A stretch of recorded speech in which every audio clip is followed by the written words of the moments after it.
이제 이렇게 뭐 명제 오늘이 이제 그 30번 하나님의 사랑의 완전성을 우리가 공부할 차례인데, 이렇게 그 처음부터 지금까지 파르트 신학을 교회학을 통해서 공부하신 여러분들이니까 이제 어느 정도 파르트의 신학 사상의 어떤 그 맥을 좀 이렇게 좀 뭔가 이렇게 파악할 수 있지 않게 되었을까, 이렇게. 그렇죠. 대충 이제 그 파르트 신학이 어떤 것이다라고 하는 그런 맛도 여러분들이 이제 보셨을 것이고, 재미도 느꼈을 것이고, 그럴 겁니다. 근데 이 하나님의 완전성, 사랑의 완전성과 이제 자유의 완전성을 우리가 공부하게 됩니다만은, 이 주제는 제가 벌써 30년이 되었네요.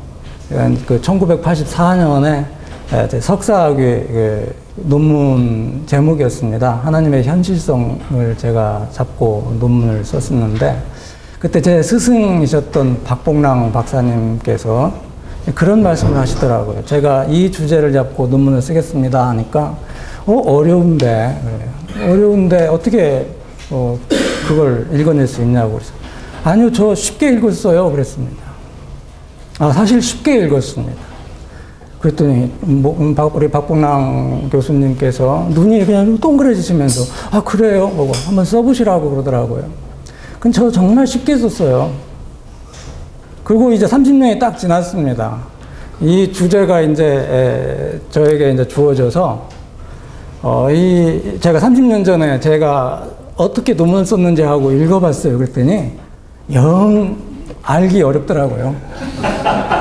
제가 30년 전보다 후퇴했는지, 제가 정말 그 석사학위 논문을 쓸 때 그때 제가 아주 피크했는지 모르겠습니다. 근데 제가 쓴 논문을 보면서 내가 정말 이걸 논문이라고 썼나 하고 굉장히 참 부끄러움을 좀 제가 스스로 이렇게 느꼈습니다. 근데 제가 다시 이걸 조금 준비하면서 정말 이 주제가 쉬운 주제구나라고 하는 걸 다시 한번 확신을 했어요. 정말 쉬운 그런 주제입니다. 왜? 바로 우리가 아는 하나님은, 파르트가 계속 지금 그런 말씀을 하고 계시지만은, 예수 그리스도 안에서 나타난 하나님에 대한 이야기예요. 파르트가 하나님을 이야기할 때 전통신학처럼 무슨 이게 철학적이고 사변적인 그런 어휘를 가지고 하나님은 이렇다라고 말하는 것이 아니라, 성경에 나타나 있는, 성경에 계시되어 있는 대로 우리가 알고 있는 그 예수 그리스도를 통해서 느끼고 경험했던 그 하나님을 설명하고 있는 거예요. 그걸 여러분들께서 이제 전제하시고 제 남아둔 자료를 읽으시면은 이 하나님이 정말 이런 분이시구나라고 하는 걸 쉽게 이해할 수 있을 것입니다. 저희 박사원에서 얼마 전에 설교학 집중 교육 세미나가 있었어요. 그때 주제가 내러티브 설교 세미나였었는데, 그때 설교학 교수가 몇 가지 팁을, 내러티브 설교에 대한 팁을 주면서 첫 번째 한 말이 평행을 깨트려라 라고 하는 이야기를 하더라고요. 이 평행을 깨트리라고 하는 말은 뭔 말이냐면은, 우리 교인들이 상당히 영악합니다. 그래서 우리 목사님이 주보에다가 설교 본문하고 제목을 딱 쓰면은 딱 알아차려요. 목사님이 오늘 또 그 소리 오는구나. 가지고 식상하고 질려버려요. 그 설교 제목과 본문만 보면은 내용 파악을 다 해버려요. 그때 목사님이 단 위에 서서 그 예상하고 기대하는 그 회중의 예상과 기대를 팍 깨버려라 라고 하는 거죠. 안 들어봤던 소리네 하고 이제 정신이 번쩍 들어가지고, 이 본문과 이 제목을 가지고 뭔 이야기를 할까라고 목사님을 뚫어지게 쳐다본다는 거죠. 아마 신학의 세계에서는 칼 바르트가 이걸 제일 잘 했던 것 같습니다. 바르트는 일평생 인간이 만든 거짓된 균형, 거짓된 평행을 깨트리고 오직 예수 그리스도 안에서 이루어진 그 평형과 균형을 가져다 주려고 노력했던 그런 분이었습니다. 명제 31에 나오는 그 전능의 개념을 우리가 이제 간단히 예로들 말씀드리면은, 이 하나님이 전능하시다라고 하면은 많은 사람들이 생각하는 것들이 있어요. 하나님은 뭐든지 다 하실 수 있다. 하나님은 시간과 공간 속에서 모든 것을 지배하신다. 하나님은 불가능한 것이 없다.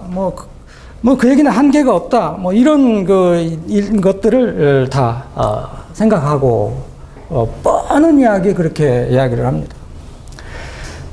근데 일반적으로 전통신학에서 논하는 이러한 그 전능의 개념은 다분히 철학적이고 사변적입니다. 그리고 하나님의 전능은 이러한 그 어떤 방식으로, 어떤 추상적이고 사변적인 방식으로는 결코 제대로 어떤 성경에 나타난 하나님의 어떤 전능함을 이해하지 못합니다. 그리고 또 하나님의 전능을 그렇게 추상적인 어떤 방식으로, 추상적으로 생각할 때 전혀 예기치 않은 어떤 우스꽝스러운 수수께끼 같은 그런 하나님의 전능함에 대한 그런 어떤 생각이 나오게 되는 거죠. 근데 하나님은 네모난 원을 만드실 수 있을까, 이런 거예요. 하나님은 2 곱하기 2를 4가 아니라 5가 되실 수 있게 하실 수 있을까, 이런 내용이죠. 말도 안 되는, 터무니없는 그런 일들을 하나님은 가능하게 하실까? 왜? 하나님은 전능하니까, 못하는 일이 없으니까. 그러죠. 근데 성경에 가면은 이 하나님의 전능은 결코 추상적인 능력도 아니고 무엇이든지 무분별하게 행할 수 있는 힘도 아닙니다. 만일 전능하신 하나님이 맹목적으로 자신의 능력을 행사한다면 이 세상에 살아남을 사람은 아무도 없겠죠. 이 전능에 대해서는 다음 명제에서 자세히 설명할 할 거니까 여기서 간단하게 이렇게 한마디로 정의하면은, 이 바르트가 말하는 하나님의 전능함은 무엇보다도 예수 그리스도의 십자가의 전능함이라고 할 수 있습니다. 예수 그리스도의 십자가의 죽음을 통해서 명백히 나타난다라고 말할 수 있는 거죠. 무기력하게 십자가에 달려 죽으신 바로 그가 온 세계의 구원자고 하나님과 모든 사람을 화해시켰다라고 하는 것만큼 하나님의 전능함이 드러나는 곳이 어디 있을까라고 하는 거죠. 나눠드린 그 자료를 좀 읽어가면서 첨언할 것 있으면은 첨언하고, 설명할 것 있으면 설명하면서 그렇게 진행하도록 하겠습니다. 원고 없이 하려면은 쉽지 않아요. 이상하게. 알던 내용이 안 나오더라고요. 그래서 할 수 없습니다. 원고를 천천히 읽어가면서 딱딱 생각날 때마다 제가 메모한 것들 이렇게 말씀드리는 것이 좋을 것 같아요. 좀 지루하더라도 원고에 의존하면서 강의를 진행하겠습니다. 현대 신학에 대한 바르트의 탁월한 공헌 가운데 하나는 그가 하나님의 존재에 대한 질문을 제기하면서 형이상학적인 존재 사변을 거부하고 그분의 존재를 행동 안에 있는 존재, 곧 계시의 행위 안의 존재로 해설한 방식이라고 할 수 있습니다. 좀 자세하게 규정하면 하나님의 존재는 자유 안에서 사랑하는 분이다라고 하는 거죠. 이것은 당신의 행동 안에 있는 하나님의 존재에 대한 교부와 중세 사상의 강조와 자신의 존재 안에서의 하나님의 행동에 관한 종교개혁과 현대 사상의 강조를 종합한 것이라고 할 수 있습니다. 바르트는 이렇게 함으로써 삼위일체 하나님의 존재론적이고 관계적인 교리를 하나님이 자기 자신과 우리 사이에서 찾고 만든 교제의 근거로서 생각했습니다. 이것은 한마디로 말씀드리면 하나님에 관한 모든 관념을 완전히 거부한 것이다 라고 말할 수가 있습니다. 하나님을 우리를 위해서, 우리를 대신해서 십자가에 달려 죽으시고 부활하신 예수 그리스도를 통해서만 이해하려고 했다라고 하는 거죠. 바로 이러한 바르트의 신론이 그래서 전통신학의 문법을 새롭게 다시 쓴 획기적인 신학의 혁명과도 같다라고 말할 수가 있는 것입니다. 그런데 예수 그리스도를 통하여서 파악된 하나님의 존재와 행동에 대한 이러한 변증법적 진술은 하나님의 특성에 관한 가르침, 혹은 바르트가 선호하는 하나님의 완전성에 관한 가르침에 직접적인 영향을 끼칩니다. 바르트는 그것을 철저하게 예수 그리스도 안에서 나타난 계시를 통해 이해하고자 했고, 그 계시의 충만함이 하나님의 본질과 동일하다고 주장하고 있습니다.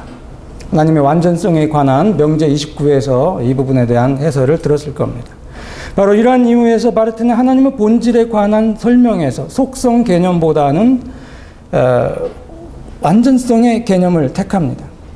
바르트에 하면 전통신학이 말해왔던 것과 같이 하나님이 속성을 갖고 있다고 말하는 것은 그가 존재 일반과 공통적인 특성을 갖고 있다라고 말하는 것과 같다고 본 겁니다. 그에 반해서 바르트는 전혀 다른 접근법을 택합니다.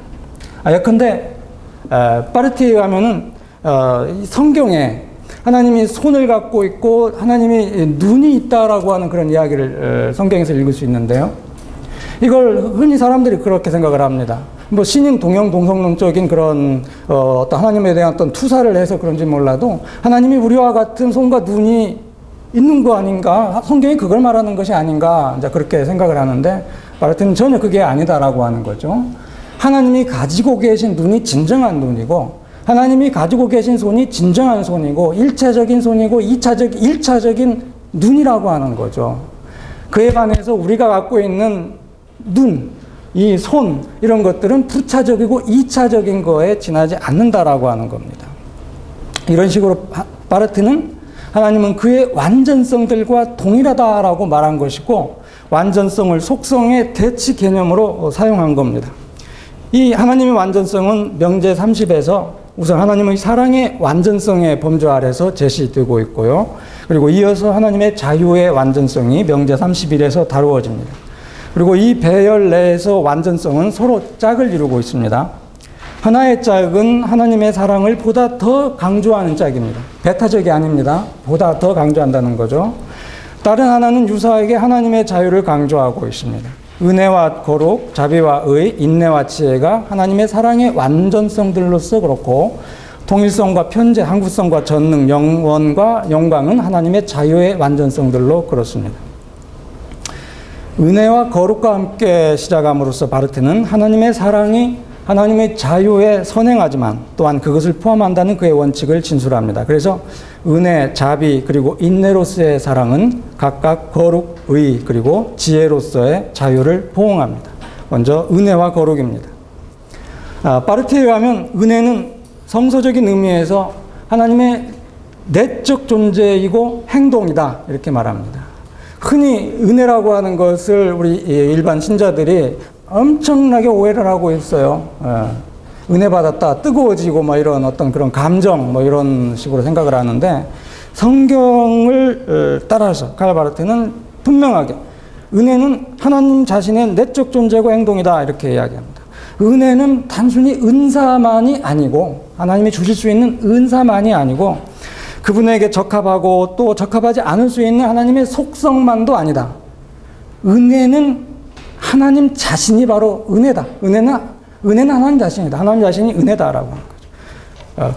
그러나 동시에 은혜는 예수 그리스도의 사건에서 밝혀졌듯이 전혀 가치 없는 무가치한 자들과 교제하기 위해서 그들을 향해 낮아지시는 그러한 운동을 또 말하고 있습니다. 그래서 하나님 은혜가 이렇게 하나님과 동일시되고 하나님의 낮아지신 어떤 운동으로 이해가 될 수밖에 없기 때문에 이 은혜는 오직 하나님의 은혜에 의해서만 파악되고 믿음에 의해서만 알려진다 이렇게 칼 바르트가 말하고 있습니다. 이어서 칼 바르트는 하나님의 사랑이 다른 모든 사랑과 구별되는 그의 사랑일 수 있는 것은 하나님께서 거룩하시기 때문이다 그렇게 말합니다. 만약 은혜가 거룩하지 않다면 보니퍼가 잘 이야기하고 있습니다만은 싸구려 은혜, 값싼 은혜가 될 것입니다. 그리고 그 은혜가 우리 인간에게 아무리 찾아오더라도 우리를 아무런 변화를 우리에게 일으키지 못할 것입니다. 반면에 하나님의 거룩이 은혜롭지 않다면 다시 말해서 은혜롭지 않은 거룩은 더럽고 부정한 모든 것을 불태워 없애버리는 무서운 능력에 지나지 않을 겁니다. 그러나 하나님의 자유는 은혜와 거룩 모두의 공통적인 요소입니다. 은혜는 피조물을 향한 하나님의 호의적인 성향이 피조물의 저항에 의해서 처리되거나 헛되지 않게 하는 것이라면, 그러니까 하나님의 은혜는 인간의 반대에도 불구하고 그 방향성은 바뀌어지지 않아요. 한결같이 인간을 향해 있다라고 하는 거죠. 거룩은 하나님의 이 호의적인 성향이 피조물의 저항과 반대를 극복하고 파괴하는 것이다, 이렇게 말합니다. 달리 말해서 은혜는 죄의 용서를 의미하고 거룩은 죄에 대한 심판을 의미한다라고 하는 거죠. 이 둘의 관계는 근데 서로 배타적이 아니라 보완관계 속에 있습니다. 심판과 은혜는 거룩성 안에서 연합합니다. 하나님은 그의 은혜가 심판하고 그의 심판이 은혜롭기 때문에 거룩하다라고 하는 거죠. 하여튼 이것을 바로 예수 그리스도 안에서 본 겁니다. 하나님이 이스라엘의 거룩한 분이듯이 예수 그리스도는 하나님의 거룩한 분이시기 때문입니다. 네, 두 번째는 이제 자비와 의입니다. 바르티에 의하면 하나님의 사랑은 거룩하고 선하신 하나님의 의지입니다. 그것은 그의 도움을 필요로 한 자들을 도우시고 구하시는 그의 행위입니다. 은혜가 하나님의 호의적인 성향이었다면 자비는 구체적인 행위입니다. 따라서 하나님의 사랑은 필연적으로 자비의 특징을 갖고 있습니다. 자비로운 하나님은 죄를 통해서 비참한 공경에 처한 인간을 긍휼히 여기십니다. 하나님은 죄를 미워하면서 죄인을 사랑하고 불쌍히 여기십니다. 이것은 은혜가 자비를 함축하고 있다는 것이고요. 하여튼 예수 그리스도 안에서 하나님의 은혜는 하나님에 대한 그의 피조물의 저항을 당당히 반대한다고 앞서서 말했습니다. 하나님의 자비가 또한 그렇습니다. 그러나 하나님의 자비에 비추어 볼 때 인간의 반역은 단순히 그것이 초래한 심판의 관점 아래서 나타나지 않고 현실적으로 그에게 현재하는 곤경, 비참, 고통, 곤궁으로서 그 정체를 드러낸다는 거죠. 다시 말해서 하나님의 자비는 우리의 교만이 가련한 어리석음에 불과하고 우리가 부당하게 내세운 자유는 소름 끼치는 노예 상태고 우리의 탐욕은 그것의 위험한 과시 속에서 우리에게 쓰라린 고통과 혼란을 의미하는 것임을 깨닫게 한다는 겁니다. 이때 하나님의 자비는 단순한 감정이 아니라 권능으로 충만한 행동이고 이 하나님의 자비의 현실성이 예수 그리스도 안에서 파악됩니다. 놀라운 것은 여기서 바르트가 하나님의 의를 그의 자비와 함께 하나님의 사랑의 완전성으로 제시한다는 점입니다. 만약 하나님의 사랑이 정의롭지 않다면 그것은 우리 주변에서 흔히 볼 수 있는 눈먼 사랑에 불과할 것입니다. 여러분, 우리 주변에 얼마나 많은 정의롭지 못한 그런 사랑들이 있습니까? 수백억 원을 횡령 착복하고 수많은 사람들의 피눈물을 흘리게 한 그 대기업 총수가 자기 손자 손녀에게는 수십억 빌딩을 그냥 넘겨주고 이건 사랑도 아니고 자비도 아니다. 그것은 이기적인 탐욕에 불과할 뿐이다. 왜? 정의롭지 않기 때문에 그렇죠. 그러나 또한 하나님의 정의가 자비롭지 않다면 하나님의 의의 심판에서 살아남을 사람들은 하나도 없을 것입니다. 바르티에 하면 하나님의 의는 예수 그리스도 안에서 사랑의 결정으로 곧 하나님의 은혜의 또 자비의 결정으로 나타납니다. 그러므로 하나님 안에는 마치 그의 의가 자비롭지 않고 또한 그의 자비가 의롭지 않은 것 같은 불일치가 전혀 없습니다. 바르티에 의하면은 17세기, 18세기 정통주의 신학자들이 여기서 이 하나님의 통일성을 드러내는데 실패했다고 평가하고 있습니다. 그와 대조적으로 누터와 그 이전에 안셀름은 우리에게 하나님 안에는 자비롭지 않은 의가 없고 또한 의롭지 않은 자비도 없다라고 가르쳤습니다. 구약과 신약 성서 둘 다 하나님이 심판자고 그의 계시는 율법이라고 선언합니다. 그러나 이러한 선언도 그의 자비 안에서 가장 강력한 확언을 발견합니다. 하나님은 죄인을 용서하고 그에게 은혜를 베푸실 때 그의 의, 곧 율법은 그의 본래적인 계시로 증거하고 확증하십니다. 그의 율법을 그의 본유적이고 본래적인 계시로 증거하고 확증하신다는 거죠. 바로 하나님께서 자비롭기 때문에 그는 의로우시다라고 말하고 있습니다. 하나님께서 자비로우시기 때문에 의로우시다는 것을 우리는 가난한 자, 약한 자, 억눌린 자, 소외된 자에 대한 예수 그리스도의 우선적인 당파적인 관심과 배려라고도 하죠. 그 예수님의 관심과 배려에서 찾아볼 수 있습니다. 그러나 우리가 사는 이 세상에는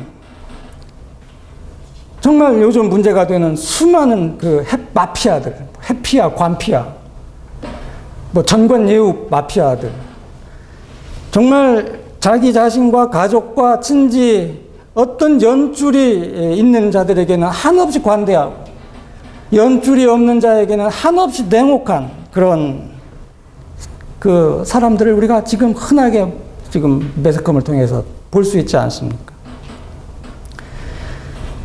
바르트는 이 성경의 증언을 따라서 정말 이 하나님의 사랑과 은혜와 자비, 곧 예수 그리스도가 하나님의 의다, 하나님의 의의 표명과 확증이다라고 천명하고 있는 겁니다.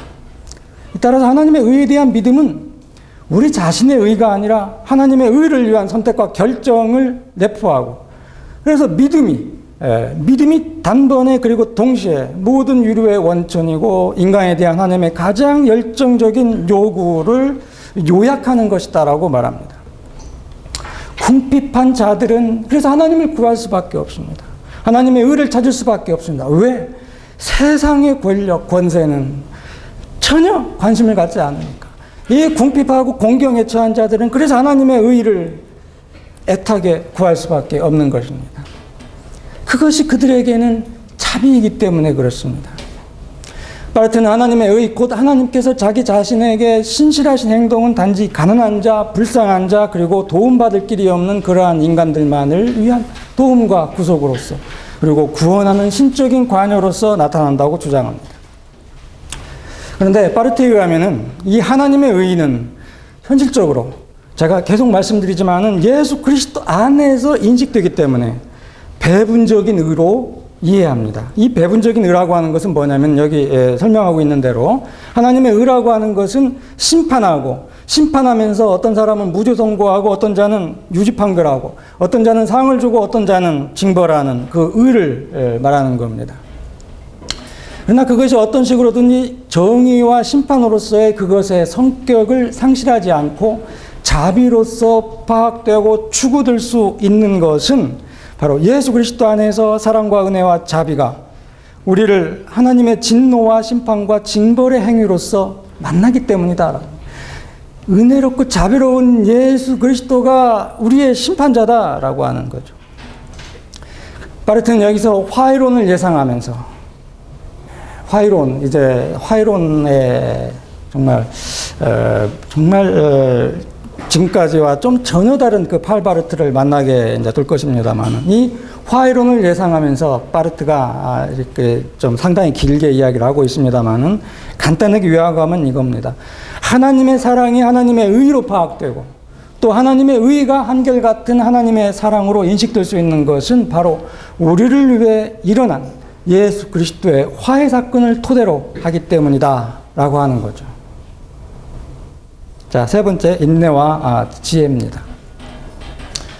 일반적으로 사랑은 아주 솔직하고 심오하고 열정적이고 동시에 전적으로 인내심을 결여한 것이고 성급한 것일 수 있다. 이게 일반적인 사랑의 정의라고 할 수 있습니다. 그래서 사랑은 즉각 그 사랑하는 대상을 소유하고 장악하고 지배하기를 원합니다. 그러다가 뜻대로 되지 않으면 질투하고 복수심에서 그 대상을 파괴하려는 성향이 있습니다. 바르트에 의하면 이것은 에로스로 알려진 사랑의 전형적인 성향이라고 할 수 있습니다. 여러분, 이영기 교수님이 번역한 복음주의 신학 입문이라고 하는 책 혹시 알고 계십니까? 예, 개신교 신학 입문을 이제 그렇게 번역을 한 것인데, 칼 바르티의 마지막 강의죠. 이 개신교 신학 입문 그 챕터 중에 사랑에 대한 장이 있습니다. 정말 너무나 아름답고 정말 그 탁월하게 사랑을 이야기하고 있습니다. 꼭 여러분들께서 읽어보시길 바랍니다. 간단하게 요약해서 말씀드리겠습니다. 그는 그 사랑을 크게 에로스와 아가페로 구별합니다. 바르티 하면 오늘날 일반적으로 낭만적인 사랑을 말하는 이 에로스는 원래 헬라 철학에서는 존재의 일반, 존재의 힘과 의미에 있어서 낮은 차원의 존재가 보다 높은 차원에 상승하려고 하는 어떤 숭고한 열망으로 이해되었던 거라고 말합니다. 바로 이 에로스 때문에 인류의 문화가 진보할 수 있었고 정신문화, 물질문명이 발전할 수 있었다라고 말하고 있습니다. 근데 바르티 하면 바로 이 에로스가 작용할 때 인간은 어떤 대상을 향해서 나아갑니다. 그것이 다른 사람이든 어떤 대상이든 간에 그것을 향해서 움직이고 그 대상에 집착하고 그것을 얻기 위해 부단히 노력하게 된다고 말합니다. 특히 학문의 분야에서 그래서 에로스가 중요하다고 말하고 있습니다. 이 에로스가 없는 친구는 공부 안 합니다. 목적의식이 없어요. 그러니까 지금 눈에 보이는 것에 집착해가지고 그거에 만족하고 맙니다. 근데 에로스가 있는 애들은 정말 뭔가 내가 저걸 목표를 이루어야지 하고 죽으라고 잠도 안 자고 먹을 것도 잘 안 먹고 막 공부하는 거예요. 이 에로스가 그렇게 한다는 겁니다. 바로 이 인간의 지적 노력은 이 학문의 대상을 향해 올라가서 이 대상과 연합하고 이 대상을 소유하고 향유하려고 하는 상향운동이라고 할 수 있습니다. 이 에로스가 이렇게 아래로부터 위로 향하는 상향적 성질의 운동이기 때문에 이 에로스는 위에 계신 하나님께 관심을 가질 수 있고 하나님을 사랑할 수도 있다라고 말하고 있습니다. 그러나 바르티에 가면 이 에로스가 지닌 근본적인 문제가 있는데 그건 뭐냐면은 하나님을 사랑하고 동료 인간을 사랑하려고 하는 모든 시도가 에로스적인 사랑을 하는 당사자의 심오하고 은밀한 자기 사랑을 위해서 이루어진다는 데 있다라고 하는 거죠.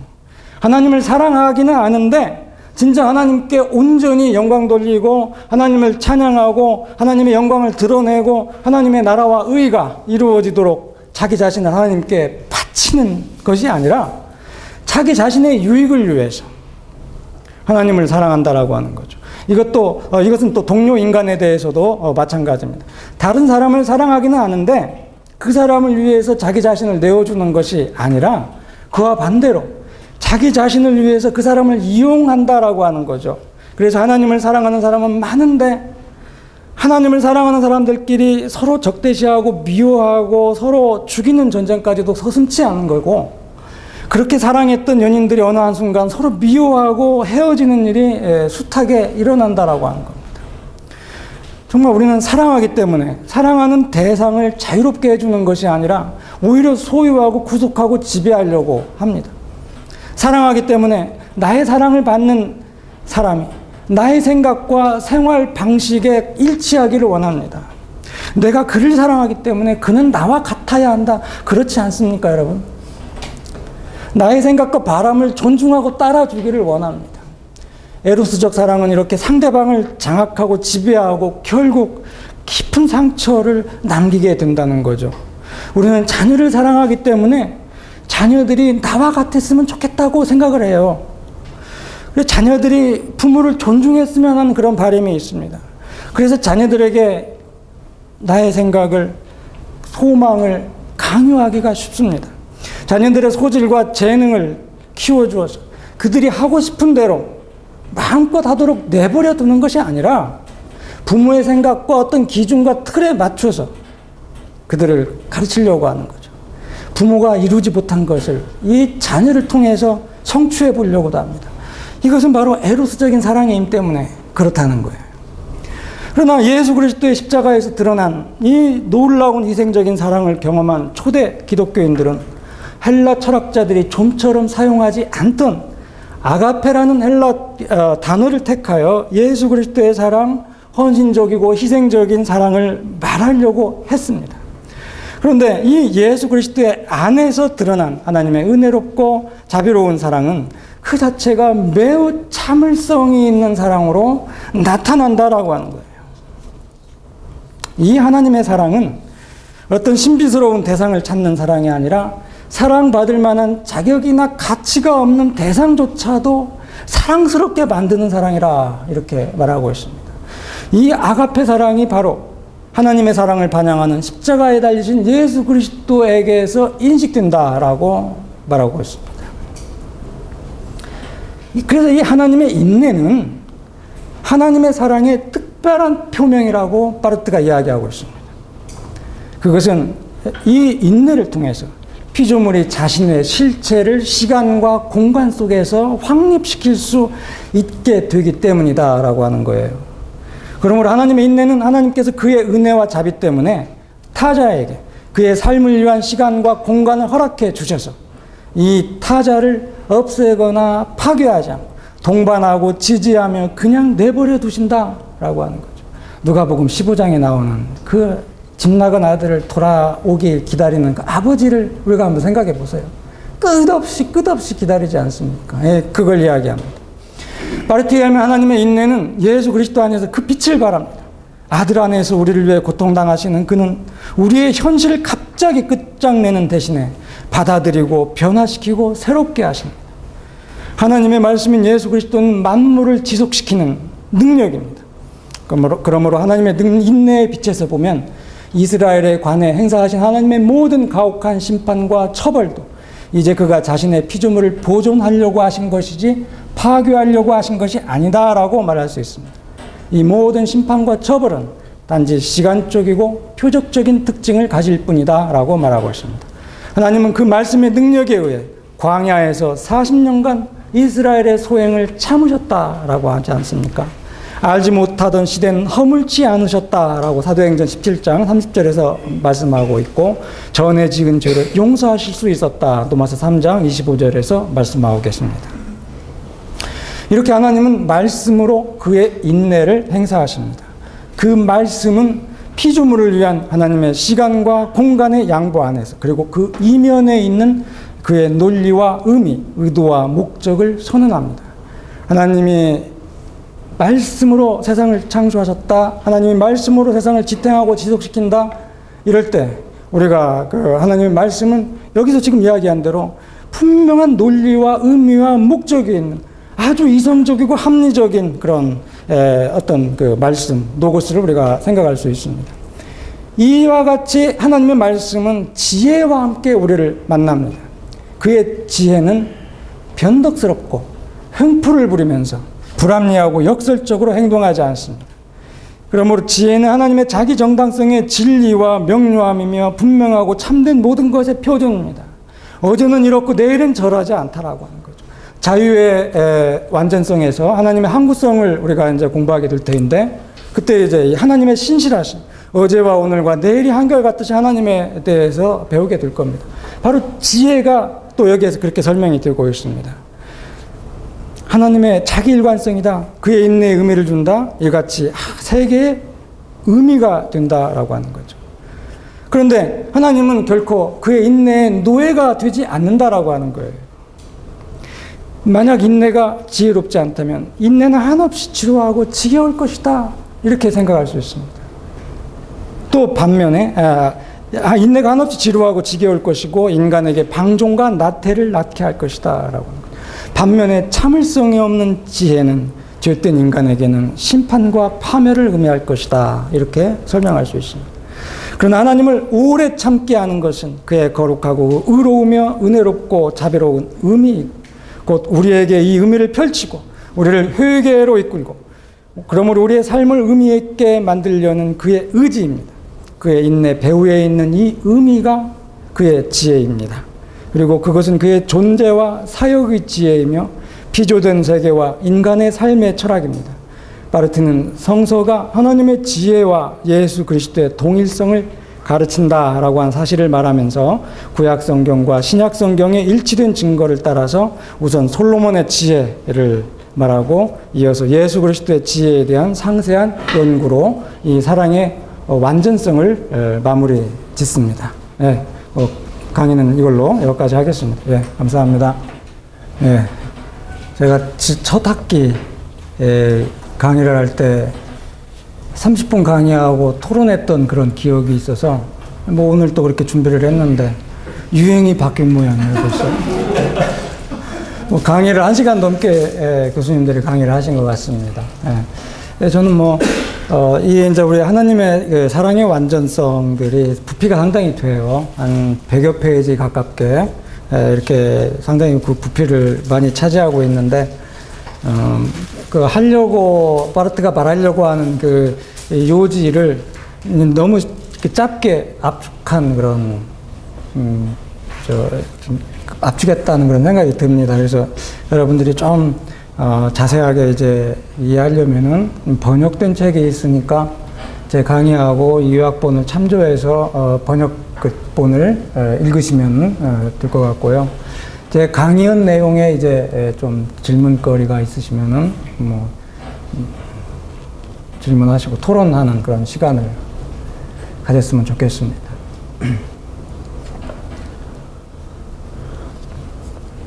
여러분들은 정말 행복하신 분들이에요. 칼 바르트 한국의 최고의 학자들 계속 격주마다 다른 분이 오셔가지고 바르트를 강의하시니까 정말 그 다양한 그런 분들에게서 이렇게 들은 소리들을 종합하면은 그 전체가 될 겁니다.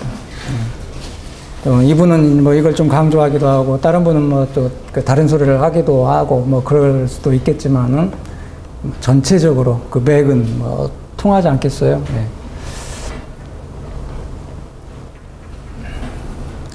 자, 동영상 돌아갑니다. 민망하게. 자, 간단한 거라도 질문하시고 생각나는 거 있으면 제가 또 말씀드리고 하겠습니다. 1페이지에 예.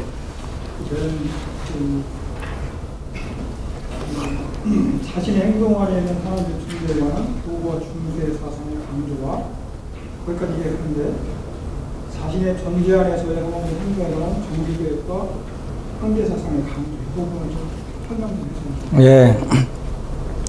우리 이제 그 니케아 회의, 그 니케아 교부들, 초대 교부들이죠. 아타나시우스니 이런 분들을 중심으로 소위 그 동일 본질론 그걸 가지고 삼위일체 신학 그걸 발전시키지 않았습니까? 논쟁도 치열하게 했고 그 초대교회의 그 교부 논쟁에서 핵심적인 것은 정말 그 어떤 그 하나님의 존재 그 본질 그런 쪽에 그 어떤 논의의 중심이 표면적으로는 드러나지만은 애시당초 그 태초로부터 내재적인 그 하나님의 그 삼위일체 하나님의 어떤 내적인 그런 통일성, 교제, 사귐 이런 것들이 바탕이 되어 있다라고 하는 것. 쉽게 말하면은 드러난 것은 존재에 대한 논의지만은 그 밑바탕에 깔린 하나님의 그 태초부터 계시는 그 삼위일체 하나님의 내적인 행동에 대한 이해가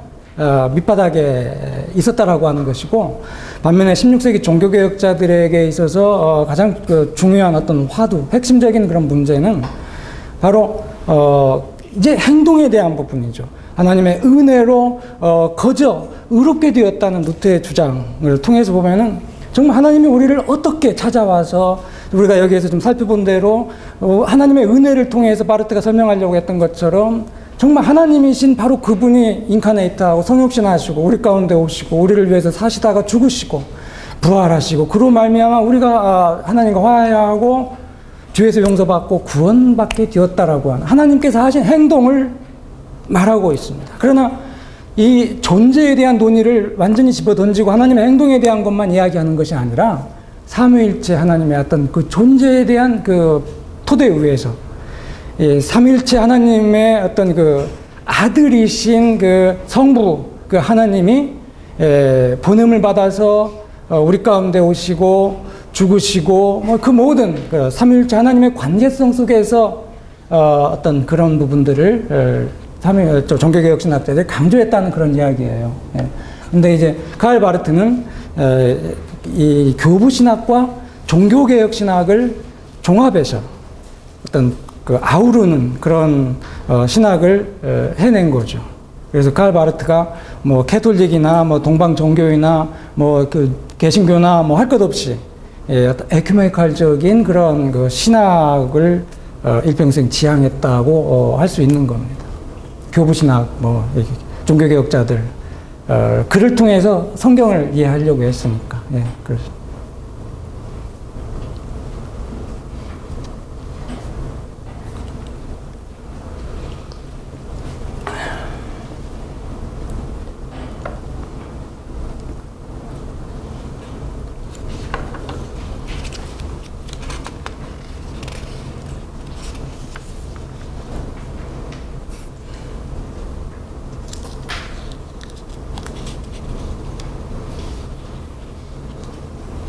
나간사님, 이런 순간들은 편집하셔야 해요, 이제.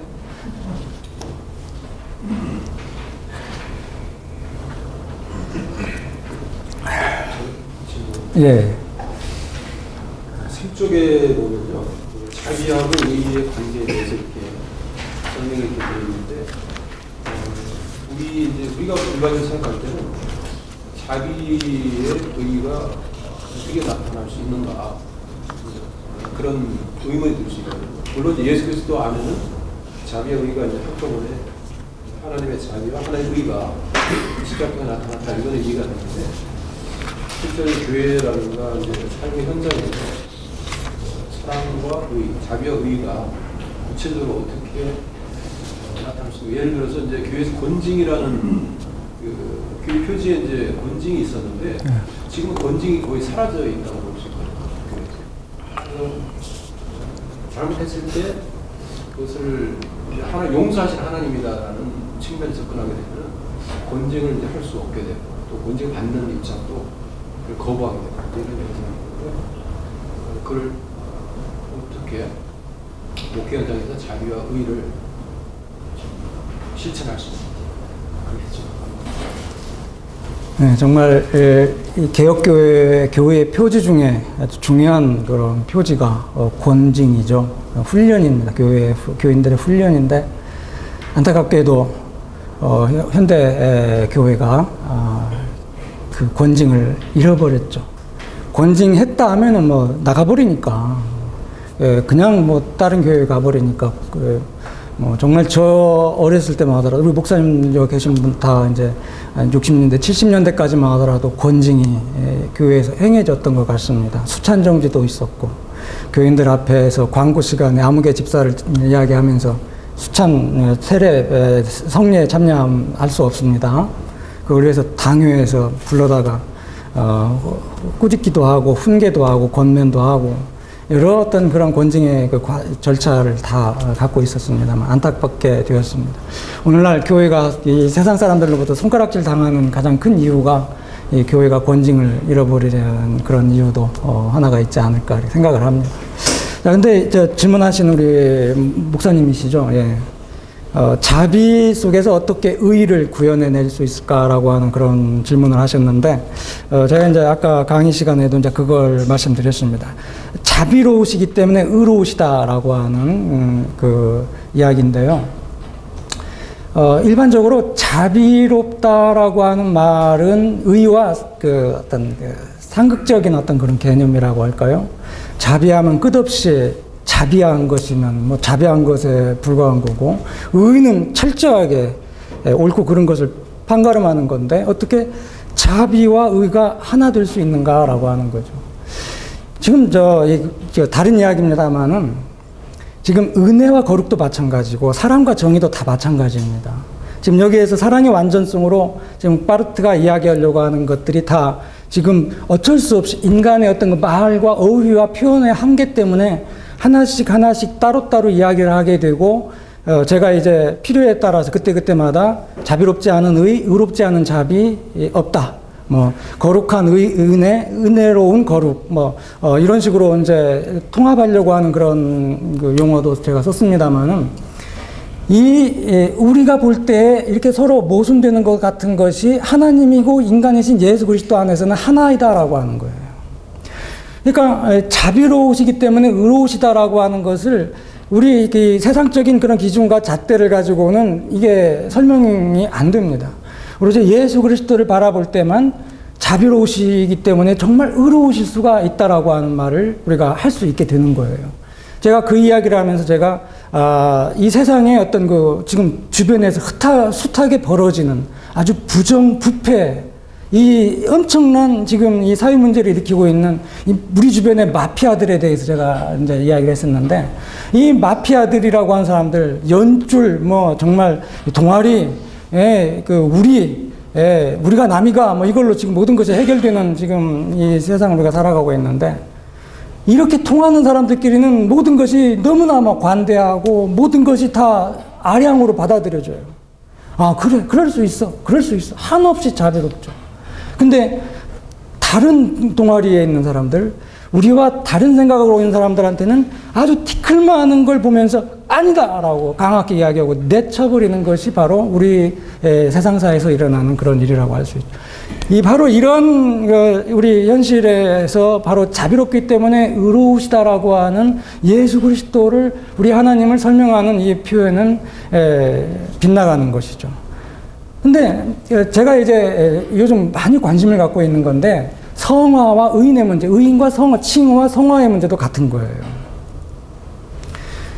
정말 하나님께서 그리스도를 믿는 믿음으로 말미암아 은혜 안에서 우리를 의롭게 하셨습니다. 이건 전적으로 하나님이 하신 것이고 하나님의 어떤 행위라고 할 수 있습니다.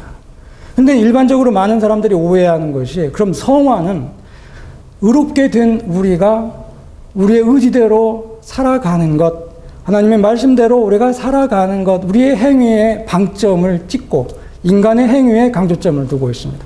그런데 마르티에하면은 그게 아니죠. 의인이나 칭의나 성화가 모두 그리스도 안에서 이루어져서 우리에게 주어진 겁니다. 그건 선물과 같은 겁니다.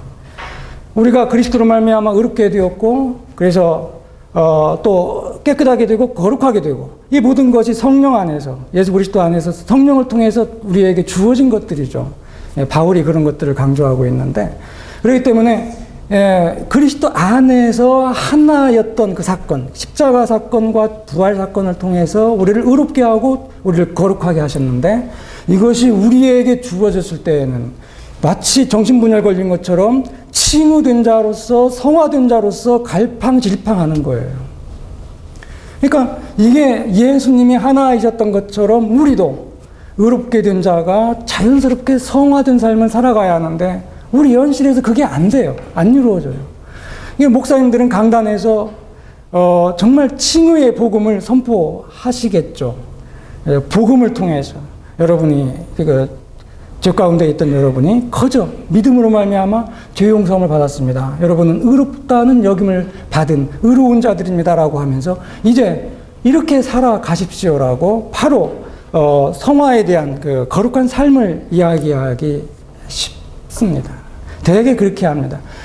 또 한편에서는 아예 칭의된 자들을 전제로 해버리고 교회에서 신자들이 어떻게 살아가야 할지 그 과정, 절차에 치중하게 됩니다. 그래서 주로 도덕적인 그런 어떤 율법적인 그런 요구들을 목사님들이 많이 관심을 갖죠. 그러다 보니까 이 목회 현장에서 우리 교인들에게서 나타나는 문제나 우리 목사님들이 저한테 이제 질문하는 것들이 되게 같은 문제들이에요.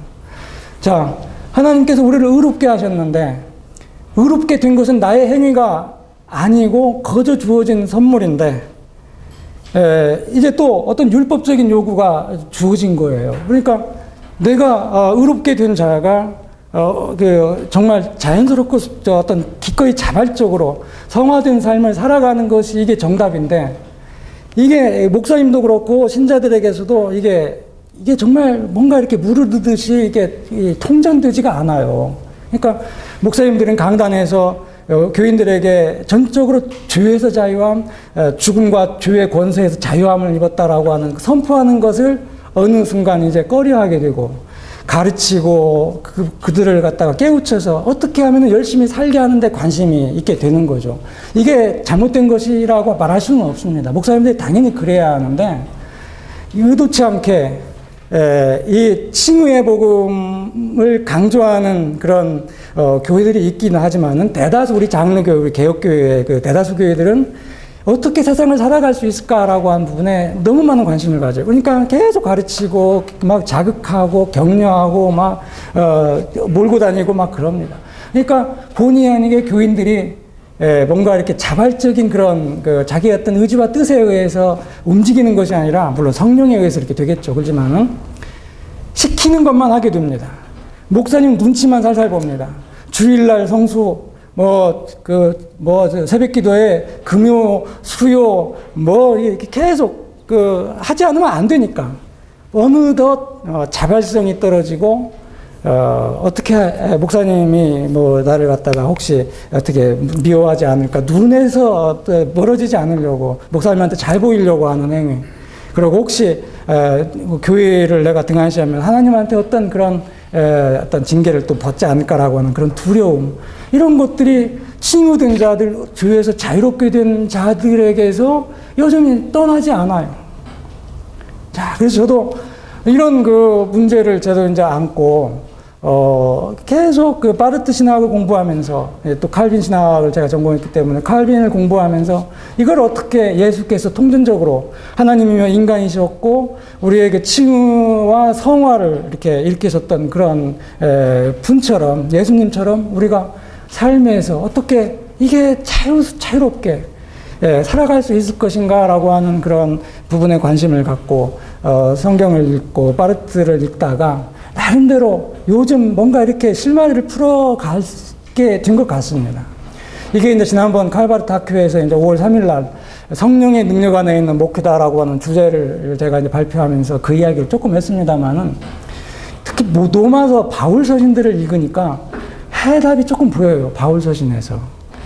이 성령 안에서 우리가 이렇게 자유롭게 된 자들로서 이게 이제 정말 죄와 어떤 율법의 어떤 노예에서 벗어나서 죄의 종에서 정말 의의 종, 하나님의 종으로 이렇게 이제 되는 그 과정을 이제 바울이 쭉 설명하는데, 그 과정에 관여하시는 분이 이제 성령이시죠. 성령이 이제 그렇게 하시죠. 예수 그리스도의 영이신 성령이 그렇게 하시는데, 이 성령 안에서 저는 삭개오가 정말 예수님을 만나고 특별히 어떤 구체적인 예수님으로부터 어떤 너는 이렇게 해야 한다라고 하는 말을 듣지 않았지만, 예수님을 만나는 그 순간 예수님으로부터 정말 어떤 감화, 그런 영향을 받아가지고 지 스스로 일어나가지고 그런 놀라운 고백을 하지 않습니까? 그것처럼 시키지도 않아도 저절로 할 수 있는 그런 자들이 다 우리예요. 우리가 그렇게 할 수 있는 자들이에요. 정말 우리가 이제 제가 이제 칼빈을 이야기하는데 전 굉장히 두서가 없어지는데 할 말이 엄청 많은데 답답해서 그래요. 말이 제가 지금 표현하고 하고 싶은 대로 안 나와서 답답해서 그렇습니다. 이 칼빈을 공부하면서 제가 이제 느낀 것이 바로 그거예요. 칼빈이 굉장히 은혜로운 사람이에요. 이 칼 바르트가 은혜로운 분인 것은, 이 칼 바르트가 바로 칼빈의 현대적인 아주 제대로 된 해석자예요. 칼 바르트만큼 칼빈을 이해하고 칼빈을 설명하는 사람이 없어요. 근데 칼빈이 어떤 분이었냐면은, 이분이 성령에 충만한 사람이었어요. 그러다 보니까 인간이 어떤 존재인지를 너무나 잘 알아요.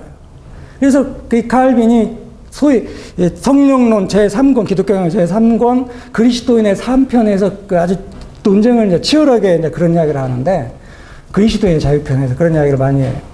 우리 인간은 나약하고 너무나 죗된 존재라 그리스도로 말미암아 정말 죄 용서받고 구원받고 자유함을 얻었음에도 불구하고, 그리고 또 중생을 경험해도 인간은 죽을 때까지 완전해지지 못해요. 그래서 지금 구원파들이 지금 심각한 문제를 저지르는 것이, 한 번 용서받으면은 죄 져도 괜찮다고 하는 이런 놈 사람들이 어디 있어요. 그래서 주기도문도 아니잖아요. 왜? 죄진 자를 용서한 것처럼 나의 죄를 용서해달라고. 그 원죄가 용서받았는데 지금 내가 살아가면서 저지르는 이 소위 자범죄라고 하죠. 이런 것들은 다 용서받았기 때문에 이런 것들은 말해봤자 소용없대. 오히려 하나님한테 잘못 보이는 거고 죄를 저짓는 거래요, 이게. 그러니까 정말 그 내부자의 어떤 거기서 나온 사람의 이야기에 의하면 굉장히 양심의 가책에 시달린다고 하는 거 아닙니까? 하나님의 용서를 한번 회개하고 그리스도 안에서 원죄가 용서받았는데 지가 살아가는 행태가 지가 봐도 알잖아요. 멍청 하루하루 그냥 거짓말하고 잘못하고 막 그런 건데 말할 데가 없어요. 말할 데가. 목사님한테도 말도 못하고 신자들한테도 말 못하고 그러니까 혼자만 알고 끙끙 앓고 내가 나를 아는데 내가 죄인이라는 걸 뻔히 아는데 굉장한 어떤 그런 두려움 속에서 죄의식 속에서 살아가고 있는 겁니다. 칼빈은 바로 그런 문제와 싸웠어요. 로마서 7장 보면은 그런 얘기가 나와요. 14절부터 나오던가요? 바울이 굉장히 내적인 그런 고민과 갈등 속에서 정말 괴로워하는 그런 이야기를 토로하죠. 오라 내가 죄인이구나라고 하는 그런 이야기도 나올 겁니다. 근데 여기 나오는 그 사람이 누구냐를 놓고 치열한 논쟁이 교회사 속에서 일어났었던 거 아닙니까? 소위 펠라기우스 같은 사람, 이 개혁교회의 아르미니우스 같은 사람, 이 사람들은 중생하지 않은 사람이라고 봤어요, 그 사람을. 근데 어거스틴이나 누터나 칼빈 이런 사람들은 중생한 사람, 그렇게 이해한 겁니다. 중생한 사람도 죄 짓고 괴로워해요. 율법 앞에서 정말 내가 하나님의 말씀대로 살아갈 수 없구나라고 하는 것에 좌절하고 실망하고 두려울 수밖에 없는 게 인간의 한계예요. 그게 인간의 죄성이에요. 용서받았지만은 그래도 내가 하나님 앞에 내 어떤 일을 해가지고 용서받은 것이 아니라 그리스도로 말미암아 선물로 받아진 것이기 때문에 이 죄의 흔적이 나한테 있는 거예요. 칼빈이 그렇게 이야기합니다. 그래서 중생한 사람도 이 죄의 흔적을 죽을 때까지 지니고 갈 수밖에 없어요. 그리고 언제 이 모든 것이 없어지게 되냐? 하나님은 얼굴과 얼굴을 맞대게 될 때. 요게 칼빈이 말하려고 하는 구원론의 어떤 개요예요. 그러니까 정말 칼빈을 읽으면은 엄청 위로를 받아요. 정말 부족한 내가 아무리 노력해봤자 완전이라고 하는 것을 내 생애에서는 찾을 수가 없어요. 죄인에 불과해요. 죄인에 불과해요. 이 죄인인 나를 하나님께서 인정하셨고 의롭다 여기셨고 거룩한 자야. 내 백성이다. 거룩한 내 백성. 성도다. 그렇게 하나님께서 인정해 주셨다라고 하는 것. 얼마나 기쁩니까? 그래서 바울이 그렇게 로마서 8장에서는 하나님께 찬양하는 그런 이야기가 로마서 8장이 쭉 나오지 않습니까? 그리스도 사랑해서 가릴 수 있는 것이 무엇이냐고. 그러니까 자비와 의도 그래요. 정말 자비와 의 이야기하다가 이제 이렇게 막 돌아버렸습니다만은 우리에게서 그 하나 된 어떤 그것을 찾기는 수월하지 않습니다. 정말 그리스도 안에서 그러나 발견할 수 있습니다. 너무 그리스도가 자비로우신 분이었기 때문에 이 세상의 자비에서는 볼 수 없는 의로움을 볼 수 있다라고 하는 거예요. 이 한마디 하려고 막 너무나 많은 이야기를 했습니다. 이러면 안 되는데 말하려면 엉뚱한 소리가 더 많이 나와요. 이상하게. 그래서 메모 갖고 나와가지고 이야기하려면은 저 안 합니다. 원고 다 써가지고 허튼 소리 안 하려고 저 원고 갖고 나와요. 네. 어떻게 조금 대답이 됐어요? 예. 고정관념의 자투에 있어서 그런 문제는 모르겠지만 이전 29명제에서 하나님의 속성을 통해서 우리가 하나님의 존재를 인식을 하게 되는 이렇게 사실은 어떻게 보면 인간적인 개념으로 전혀 반대되는 모순들의 속성들이 예수 그리스도 안에서 통일성한다라는 부분들을 생각을 하면 사실은 하나님의 사람의 완전성들에 있어서 사실 시간과 장소의 문제를 생각을 좀 해봐야 될 것 같습니다. 역사에 대한 문제 지리적 장소에 대한 문제, 이 두 가지인데 이 문제는 아마 변화에 대한 의미와 한계성에 대한 문제하고 또 이론과 적용에 대한 문제 이게 될 것 같습니다. 즉 뭐냐면 우리가 초월적 존재로서의 하나님에 대한 속성들을 인식을 할 때 이쪽에서 나와 있는 어떻게 보면 명제와 반명제에 해당이 될 수도 있겠지만 은혜와 그루, 그 다음에 자비와 의, 그 다음에 인내와 지혜라는 부분들이 결과적으로 역사적 전개에 따라서 역사적 저변하에서 우리가 어떻게 인식하는 데 있어서의 어떤 근거를 확보할 수 있느냐. 즉 바르트도 교회학적인 시간의 한계성을 분명히 얘기해요. 그러니까 교회학적인 측면에서 하나님의 속성을 이야기하는 거기 때문에 그렇다면 이전에 교부들이 이야기했던 어떤 부분들이 잘 한계가 있다. 그래서 지금 바르트의 요소는 있다. 하지만 향후에는 어떤 조건들이 생길 건지 또는 이 부분들을 어떻게 적용을 해야 되는지 이런 부분들이 아마 굉장히 어려운 문제인 것 같습니다. 솔직히 얘기하면. 굉장히 저희들이 설명을 할 때는 굉장히 양비론적으로 설명하고 그 다음에 굉장히 목적 합리론적으로 또 설명이 한목적적으로 그래서 그런 부분들의 어떤 위험성을 바르트가 어떻게 인식을 하고 있는지 그의 철학의 그의 신학의 전개에서 굉장히 섬세하게 적용과 이론에 대한 부분들의 논쟁들이 벌어질 것 같은데 좀 의문점이 좀 들어갑니다. 너무 어려운 질문을 하셨어요. 질문에 정확한 답이 될지는 모르겠습니다. 이 교부들의 소위 하나님의 어떤 속성에 대한 전통 신학에서 해왔던 것들, 칼바르트가 다 부정한 것이 아니에요. 다 부정하지 않고, 그분들이 하려고 했던 그 내용들을 일부 받아들이면서, 그러니까 소위 철학적이고 어떤 존재 어떤 사변적인 그런 철학의 어떤 전통 철학의 어떤 개념들을 다 받아들이면서 하나 새롭게 또 추가시킨 것이 있어요. 유일유성이라고 하는 것을 이제 추가를 시키는 거죠. 그러니까 소위 전통신학에서 논해졌던 하나님의 속성들에 관한 철학적 개념들은 존재 일반의 개념들이다라고 하는 거죠.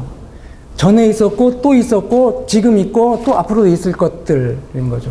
근데 바르트가 말하려고 하는 가장 그분들의 이야기, 전통적인 신학의 어떤 개념들을 쭉 받아들이면서 예수 그리스도라고 하는 사건, 유일유적인 사건을 추가시켜서 전통신학에서 말해졌던 속성을 새롭게 재해석해낸 거예요.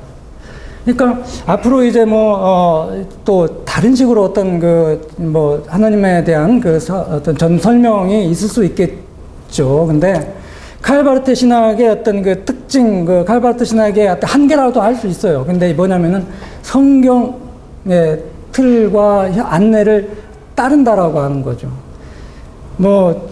조금 이제 다른 이야기겠습니다만, 제가 이제 전공이 바르트의 삼중직론을 썼거든요. 칼바르트 화이론에서 사회 1, 2, 3을 이제 딱 흔히 요약 정리한 것이 제 논문입니다.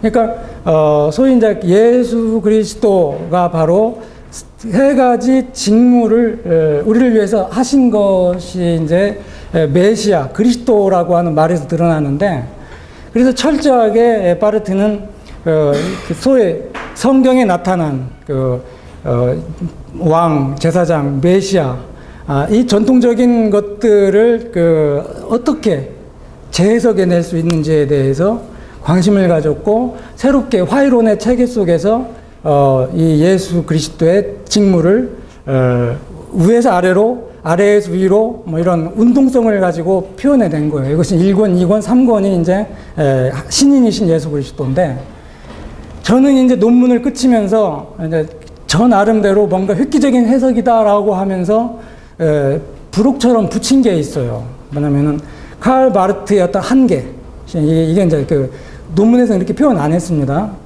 바르트가 왜 전통적인 이 삼중직의 개념에 머물렀을까라고 하는 것을 딱 말하고, 성경에 의하면은 예수 그리스도는 이 삼중직 말고도 예수님의 고유한 직무를 표현하는 여러 가지 그 좋은 그런 개념들이 많이 나타나는데, 목자, 종, 뭐 이런 이미지들이죠.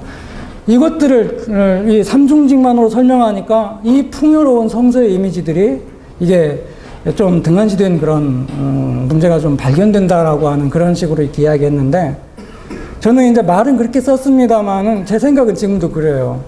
신학자라면은 어쩔 수 없이 바르트와 같이 성서의 어떤 그 안내를 넘어설 수 없다라고 하는 것. 전통적으로 2000년, 3000년 전부터 그 하나님의 어떤 그 기름 부음 받은 종이 어떻게 일컬어졌는지에 대해서 성경이 말하는 바를 넘어서, 아니 달리 다른 어떤 식의 어떤 사고는 자칫 정말 성경적이지도 않고 신학적이지도 않을 수 있다라고 하는 그런 생각을 이제 저는 지금 하고 있습니다. 말씀하신 그 내용하고는 전혀 다를 수 있을지 몰라요.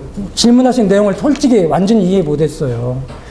정말 너무나 질문이 좋아가지고요.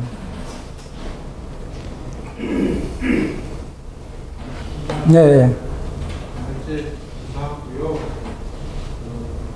이 페이지에 요약해 주신 것처럼 하나님의 완전성은 사랑의 완전성, 자유의 완전성인데, 사랑은 은혜, 자기 인내되어 자유는 거룩이 진해도 나타나는데, 사랑이 자유를 표현한다라고 말씀해 주셨고, 5장에서 다시 결론적으로 사랑의 인내라는 것은 거룩의 인내들이 인내의 배우에서 지혜는 뒤에 나오는 자기 일관성인데요.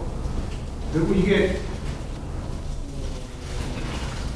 하나님의 속성이 자기와는 사랑하시는 분이라고 하는 자신의 그 99명제에 대한 해석을 하면서 하나님 완전성을 얘기하는 것 같은데요. 이 완전성이 이룩되려면 결국 다시 원론적 아까 첫 번째 질문으로 돌아가야 될 것 같은데, 결국 하나님의 의와 사랑의 관계지 않습니까? 그게 이제 인내하심으로 그들이 구원받게 돼서 참으신다. 이게 하나님의 자기의 동일성이다. 그런데 결국은 우리의 그 신앙 고백에 따르면 최후의 종말은 있을 거고요. 심판이 있을 건데, 물론 이 집에서 나와 있지 않지만 그 심판이라고 하는 것이 하나님의 정의인데, 동시에 하나님의 사랑, 오래 기다리지, 자기 동일성, 이 두 가지 문제는 어떻게 이해하겠습니까?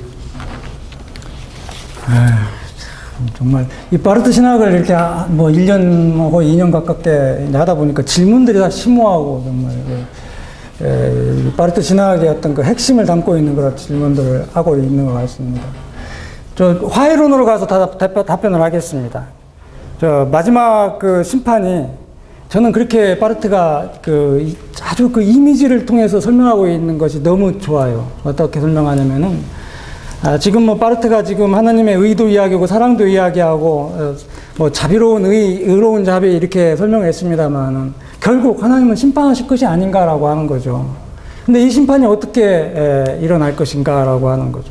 근데 그 화해론 4의 3을 읽어보면은 이제 참 그 내용이 참 제가 원래는 제가 이제 참 이 마음이 이렇게 제가 신령하지 않은 사람이었습니다. 뜨겁지도 않고. 근데 바르트 공부하면서 은혜로워졌어요. 논문 쓰면서 막 뜨거워졌고요. 그랬습니다. 굉장히 그 내용이 좋아요. 그때 이제 화해론 공부하면서 확인하시면 될 것 같고, 간단하게 말씀드리면은, 하나님의 마지막에 어떤 그 심판이 어떤 식으로 이렇게 나오냐면은, 은혜 핵폭탄, 은혜 해일, 뭐 이런 식으로 이야기를 해요. 이미지죠, 이미지. 그러니까, 자칫 많은 분들이 이제 칼바르트의 신학이 뭐 만인구원론, 보편구원론의 가능성이 있다라고 하는 그런 이야기들을 하죠. 그 비판을 이렇게 합니다만은, 결코 바르트가 너나 없이 믿어도 좋고 안 믿어도 좋고 다른 종교 믿어도 좋고 기독교야 뭐 믿어야 구원받는다 뭐 이런 식으로 그냥 뭐 이렇게 모든 게 차별 없이 그냥 다 구원받는다, 다 하나님과 화해되었다.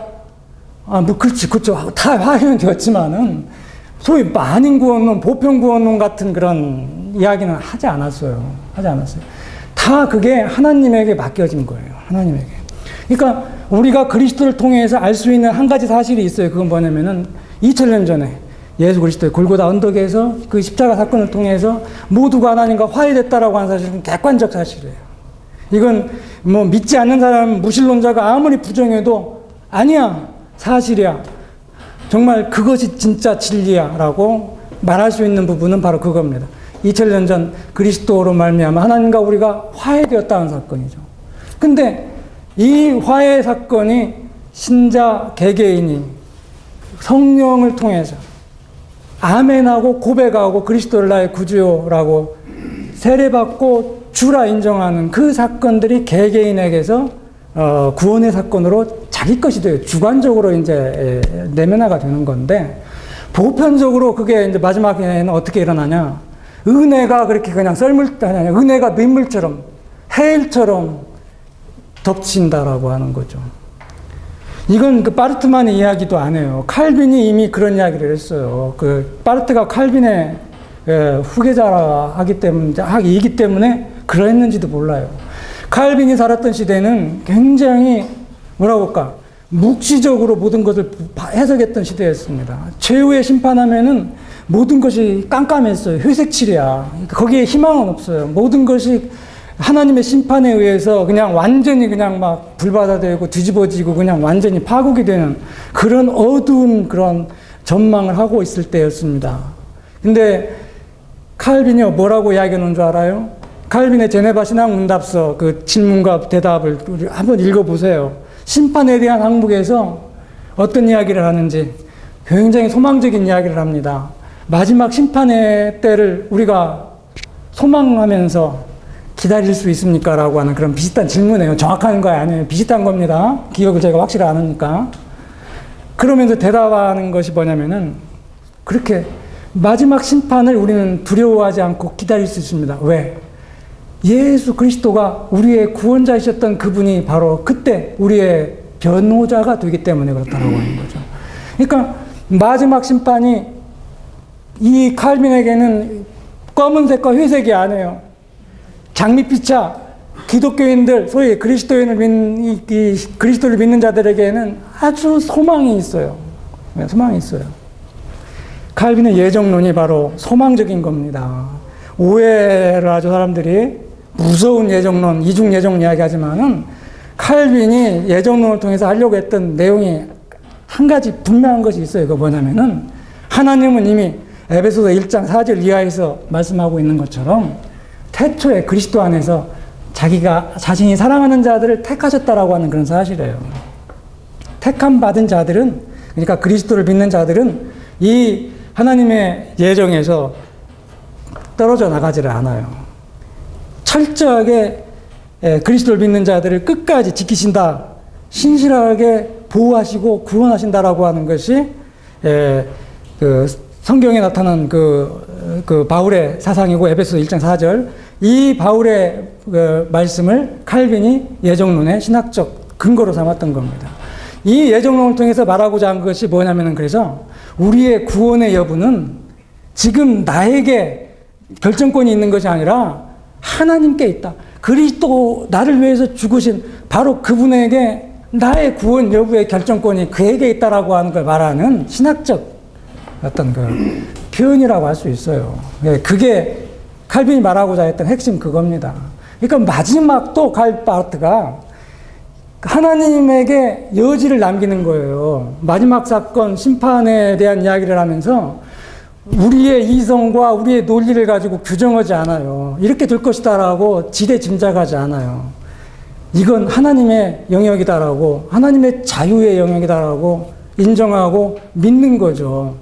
그 믿음이 정말 그 예수 그리스도, 바로 그 십자가에 달려서 죽으신, 우리를 위해 죽으신 바로 그 예수 그리스도의 믿음이 바로 미래 마지막 심판에 대한 소망으로 연결되는 거죠. 그래서 정말 우리가 그 마지막도 우리의 헷갈리게 하지 않게 하나님께서 정말 지혜롭고 인내를 끝까지 참으면서 마지막 심판을 하실 것인데, 그 심판의 성격은 은혜의 심판인 겁니다. 은혜가 심판이 되는 거죠. 그러니까 그 성격이 어떻게 드러날지 우리는 아는 것만 가지고 이야기할 수밖에 없는 한계가 있잖아요. 예수 그리스도 안에 드러난 것만 가지고 그때를 우리가 짐작하면서 말할 수밖에 없으니까 다른 이야기는 못 오는 겁니다. 근데 마지막 심판 때 믿지 않는 자들, 끝까지 반역한 자들, 배신한 자들, 배교자들, 이들을 하나님께서 어떻게 처리하실지에 대해서 뭐 궁금한 것까지 우리가 막을 수는 없겠죠. 그러니까 끝까지 지켜볼 필요가 있어요. 그러니까 믿음 안에서. 근데 교수님께서 이게 마지막이라는 개념이라는 말을 쓰셨는데 그게 현재적이라는 개념으로 좀 바뀌어져야 되지 않을까라는 생각이. 예수 그리스도의 십자가의 사건이 과거의 사건의 극단적인 파품으로도 오지만 지금 현재 나의 신앙 안에서 현재적인 사건으로 항상 다가오는 사건을 인식을 해야 되지 않을까라는 생각이 좀 들고요. 그 다음에 아까 제가 질문했던 부분을 다르게 얘기를 하면 사실은 개인적 측면에서 우리가 하나님의 사랑과 지극히 사랑과 속성들에 대한 부분 어떻게 보면 개인적 어떤 성경을 통해서든 이렇게 삶이나 어떤 내용들을 통해서도 충분히 인지가 어느 정도는 될 수가 있을 것 같은데 사실은 역사적인 문제로 들어가면 단체적인 문제로 집단의 문제로 들어가면 전혀 다르게 해석이 되고 서로가 너무나 컨트라딕션이 생기고 개인과는 전혀 다른 현상들이 많이 생기는데 그래서 역사를 어떻게 해석하고 또 이 역사 속에서 하나님의 이 속성들을 어떻게 우리가 바라봐야 되고 또 그 속성들이 곧 하나님의 행동으로서 다 보시는 그 측면들을 우리가 어떻게 적극적으로 해석해 내어야 되는 건가라는 부분에 대한 애매모호함이라고 그런 부분들을 좀 많이 느끼고요. 그 다음에 연결해서 질문을 드립니다. 사실은 로마서 강의 1판하고 2판의 차이. 로마서 강의 1판은 제가 알고 있기로 제가 아직 읽지는 않았습니다만 에온 노예라고 그러니까 역사를 다시 새롭게 하시는 어떤 그런 하나님으로서 적극적인 파지티브한 부분을 이야기했던 사실은 로마서 강의 2판은 사실은 굉장히 네거티브하게 이렇게 표현을 했던 하나님과 인간의 완전히 어떤 구별된 차별성 이런 부분들을 이야기하는 부분들이 있는데 사실 이 두 가지가 공통으로 하나의 라인으로 형성하고 있는 게 시간의 문제고 역사에 대한 문제나 그 다음에 역사의 해석과 관련되고 우리 인간성에 대한 부분이라는 거. 그 다음에 또 최근에 제가 한 가지 그 슈피겔지에서 그 아르트가 직접 인터뷰했던 내용으로 의하면 로마서 강의 1판은 하나님의 하나님 되심을 이야기를 했고 로마서 강의 2판은 하나님의 인간 되심에 대해서 이야기했다라고 얘기를 했거든요. 그러면 그 중간에 역사에 대한 부분에서 우리가 어떻게 이 하나님의 속성들 이 하나님의 속성을 우리가 역사에서 어떻게 인식을 하고 우리가 어떻게 쫓아가야 되느냐라는 부분이 항상 개인적인 결단 내에서 어려움을 다가오고 있는데 제가 볼 때 이렇게 나열했던 아르트의 그 전체적인 흐름들이 너무나 어떻게 보면 풍부하다고 아까 말씀하셨지만 저에게는 너무나 차갑게 다가오는 느낌이 솔직하게 그렇습니다. 그래서 그런 부분들이 다들 힘들어하지 않을까 또 애매모호하게 생각하지 않을까